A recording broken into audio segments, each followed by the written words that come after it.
Hi, I'm Jabulile. I'm an entrepreneur and the author of Dear Mr Entrepreneurship, a conversation between Miss Entrepreneur and Mr Entrepreneurship.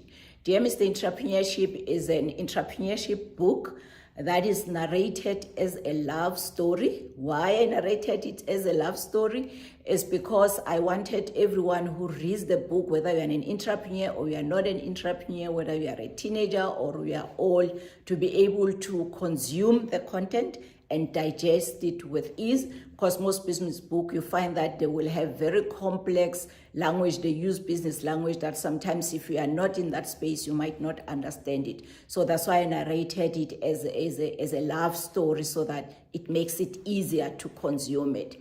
So it's got about 11 letters, what is normally referred to as chapters. I refer to it as letters because I'm like writing letters to this concept, entrepreneurship, which I've personified into a person who is Mr. Entrepreneurship.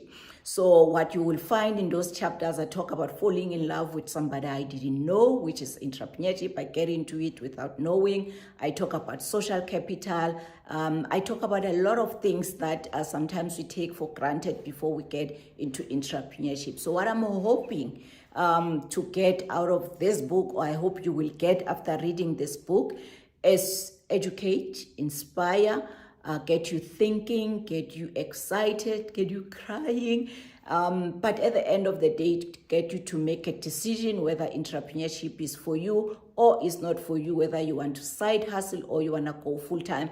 But when you decide, have something that is like a tool that will help you in the process as you venture into business. But it's an easy read. It's a very easy read book. You're not going to struggle to understand it. It's very straightforward, very easy to read. But once you've got the book, trust me, you are not going to put it down because it's so relatable and it's so enjoyable. So enjoy.